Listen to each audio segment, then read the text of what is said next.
The final score, Bradford City 1, Wrexham 1, and this was a pleasing performance by Wrexham and so nearly a win, which would have really sent a message to the rest of League Two. I'm Mark Griffiths from Wrexham AFC, and here's how I saw it.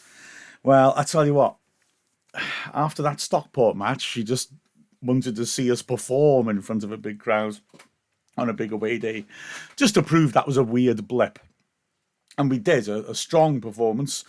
Wrexham, the better side, certainly in the first half, having to ship a lot of pressure in the second half, but generally dealing with it well.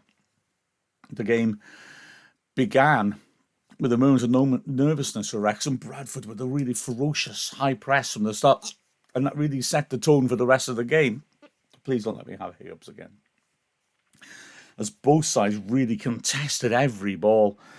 Like I say, Bradford pressing high off the pitch gave Wrexham real problems when we tried to progress the ball out from the back. And yet, generally, despite the fact that it was difficult, we didn't concede any chances during that period, except for one moment where O'Connor was tackled by Poynton on the edge of the box. O'Connell came across and tidied up the danger, and O'Connell would go on to be an absolute colossus. Spoiler alert, man of the match, without question. But Wrexham started to pass through the press, something occasionally we've not managed to do when we've been put under intense pressure like that. And we started to earn that right to get the ball down, started to force Bradford to be a little more conservative with their pressing because they knew there was a danger we were going to break through them.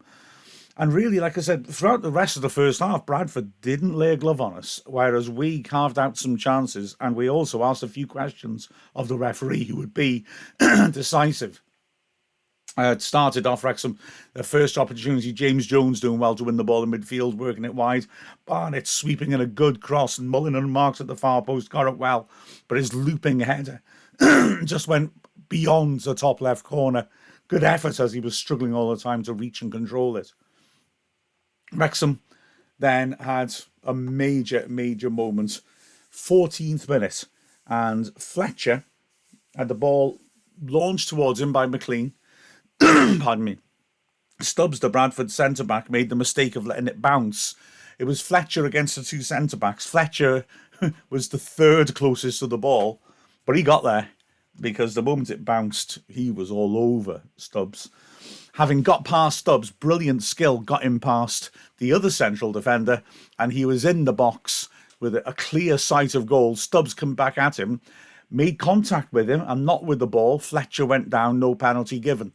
And I think whether you think this is a penalty or not, I think all comes down to how much contact you feel Fletcher took and whether it was enough to knock him down. I've got to be honest, from my angle right behind it at the time and in full speed watching it, I just thought, that's a penalty. I just felt like he'd come across him and just barged into him and knocked him over in no attempt to play the ball. In fact, I've also felt, and maybe this is true, the referee might have been influenced by the fact he'd have to give a red card. There was no attempt to play the ball. He took him out when he was one-on-one with the keeper.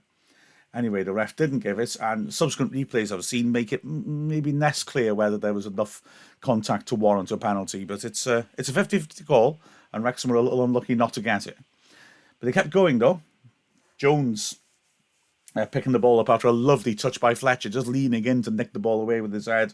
Good pass by Jones out to the right to Barnett again. That flow of supply from Jones to Barnett is really important to the way we play at the moment. Barnett ripped the ball in. Mullin unmarked at the far post. Glorious chance, but a powerful diving header. Couldn't quite get it on target. Frustration for Wrexham. Kept going though, and then had another massive shout for a penalty. A nice move ending with Mullin driving at Stubbs down the right-hand side. It was a lovely run. Got round him into the box. Stubbs went to ground. Mullin went to ground. Another one which to the naked eye looked like a stone-cold penalty. I've got to say, looking at all the different replays, there's only one, the camera behind the goal, that doesn't look like a stone-cold penalty. Stubbs lunges in, stretches across Mullin. Mullin goes down. The one behind the goal, which makes me pause and think, looks more like Stubbs has stretched sort of parallel to Mullin, and Mullin has made me a little step inside to initiate the contact. Stubbs still goes through Mullin. Again, it's a bit like that one that James McLean conceded a while ago. Whether there's enough contact is moot, But when you dive in like that, you really are asking the referee, inviting the referee to give the penalty. So I think on both those cases, from Wrexham's perspective, 50-50 at worst. Wrexham unlucky not to get at least one of them. In the last minute of the half, again, Wrexham threatened. Mullin and Fletcher combining brilliantly. Lovely little 1-2. Fletcher in the end getting into the box, wriggling into a great position, but then really badly pulling his shot wide of target. So Wrexham, the better side, having weathered an early storm, defended well, but more importantly, got a bit of a grip in midfield. And, well, Fletcher and Mullin were looking exceptionally dangerous. Well, on the overlap, McLean was getting up the pitch, and Barnett was, and Wrexham looked nicely balanced. The second half was different. Bradford were the better team, although Wrexham, I thought, defended well and didn't, until the very later stages, really look too much under pressure. The opening opportunities were falling to Bradford, mind. Poynton and Walker very lively. Poynton on the flank was really cute and clever with his passing. He's a real young talent. Walker, playing behind Cook, was drifting around all over the place and kept popping up in unexpected positions, finding little pockets of space and causing us issues. Cook, meanwhile, the great target man, the great threat, the man that Dean Keats kept trying to buy, was being brilliantly marshalled by O'Connell and was not really much of an influence on the game. But the crowd were massive and loud, and Bradford were bombarding the box of high balls for Cook. Poynton and Walker were prompting, and they started to build up some momentum. Poynton feeding Walker in the box, clear sight of goal, cutting in onto the left corner of the 6-yard box, but when he drove it in, George Evans had got back and made an excellent block on the stretch to deny him. Then another spell of pressure, Bradford packing the box and loading the ball in there. Wrexham battling and winning high balls, but it coming straight back in. Walker in the end back to goal around the penalty spot, juggling it cutely and hooking in a shot. Good work by Okonkwo as the ball came through a crowd to drop down low, get his hand on it and push it around the post.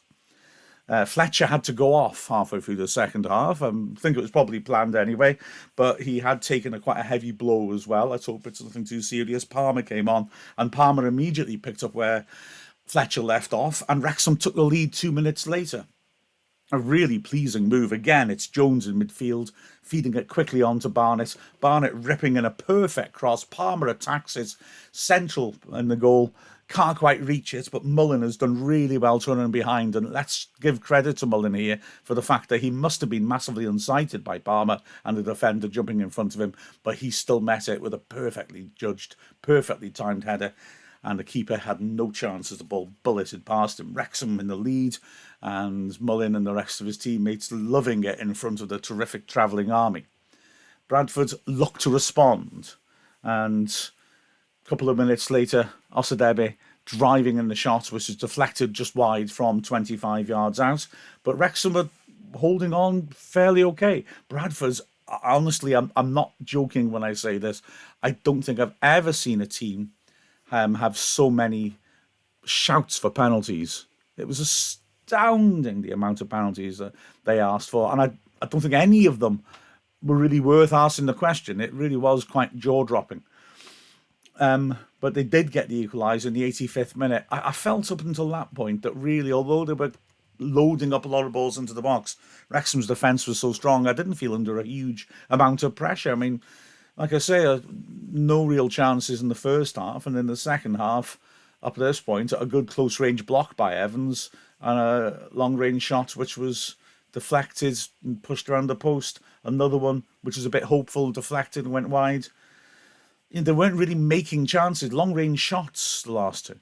But in the 85th minute, having been rejuvenated by bringing on substitutes, Bradford did strike, but it was a frustrating one for Wrexham. Mendy had come on the right-hand side for Barnett. I assume he must have picked up a knock because Barnett was playing well. Mendy then had a chance to clear the ball about 30 yards out after Cook had managed to flick one on. And he struggled in the first attempt, but it dropped kindly for him to hook it clear. He failed to do so, and as a result, Bradford were tearing towards goal. Wilson, the substitute, driving into the D.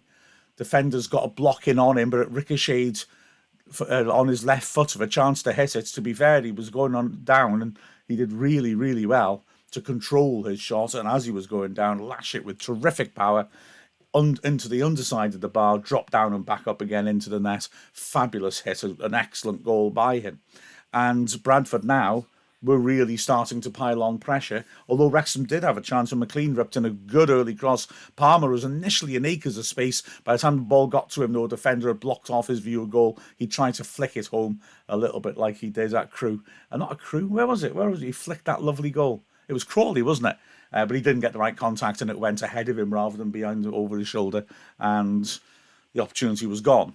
And then in the closing moments, there was a really scary moment for Wrexham. Bradford again packing the box with big men. Cross comes in, it's headed down across goal. Tunnicliffe at the far post swivels to try and hook it away from danger, drove it onto O'Connell. O'Connell with no control at all over it, no time to react, and it ricocheted horribly across goal and just wide of the far post. It would have been a travesty, frankly, if Wrexham had got nothing from the game, because we'd carved out better chances, we played some good football, and when we were under pressure, we defended extremely well.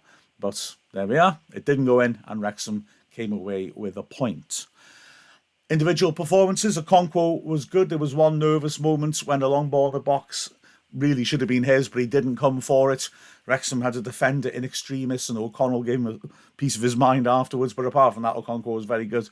Got down to some low shots well. Cost the back three. Well, the back three were massive. Absolutely outstanding. O'Connor did well. Read the game well, made some decent interceptions, made some nice passes out from the back. Tunnicliffe was massive, especially in the second half. He made some really good covering headers. A couple swung in beautifully for Cook, who looked like he was going to have a clear header on goal, and Tunnicliffe would come across and make massively important interventions. And then in the middle, tying it all together, O'Connell was an absolute colossus. Best player on the pitch. Marking Cook, a big task. And like I said, he reduced Cook to diving every time the ball was near him because he wasn't getting hardly any change out of O'Connell, who kept touch tight with him all the way through, was nipping in to intercept balls that were low, was dominating him in the air. A shame that one of the rare times he lost an aerial duel to Cook was to flick on for the goal. Not least because that pulled O'Connell out of the central defensive position. But O'Connell was magnificent, absolutely magnificent. You won't see a better display of a central defender this season, I'm quite sure. The wing-backs, Barnett again was dangerous, a good flow of dangerous passes and beautiful assist for Mullen's goal, and untroubled defensively as well. And McLean had a satisfying game, battling away, won a lot of tackles, drove forwards, put some decent service into the box as well. Good game for him. In the middle of the pitch, Evans made a lot of important interceptions. And like I've said before, we don't really play with a holding midfielder as such, but he was forced into it, and Bradford putting pressure on us, and his physical strength and aerial power and his ability to block and time tackles was crucial for us. Good performance by him. Ahead of him, Elliot Lee, again, a workmanlike performance, but wasn't really able to get opportunities to create all that much. He was brought off in the last minute for Jordan Davis. And across on the other side, James Jones, as ever, extremely industrious. But again, like I said, just that value he shows by the way he quickly feeds Barnett. He gets Barnett into crossing positions early before defenders can get close to him. So Barnett's got time to measure the ball in. And so again, a very constructive performance by Jones. The strikers were superb. Mullen was frightening the defenders with his enthusiasm, his pace. He took his goal nicely, had a couple of other chances. He'll be disappointed didn't go in, but he's getting there now. He's really getting there. Fletcher, well, I mean, I suppose you wonder, how is he going to cope with the full 90? Is he going to have as much impact as when he comes off the bench? Well, the impression of this was he'll do just fine. And yeah, he'll make exactly as great an impression. Absolute class in the air and on the floor. It's exciting thought of him. He'll be getting unleashed against weaker defences and seeing what he can do to them. Coming off the bench, Palmer, I thought, did a good job. Davis didn't have much time, really, to show a great deal. And, yeah, Wrexham worked exceptionally well and were well worth at least a point. The final score of Bradford City 1, Wrexham 1. I'm Mark Griffiths from Wrexham AFC.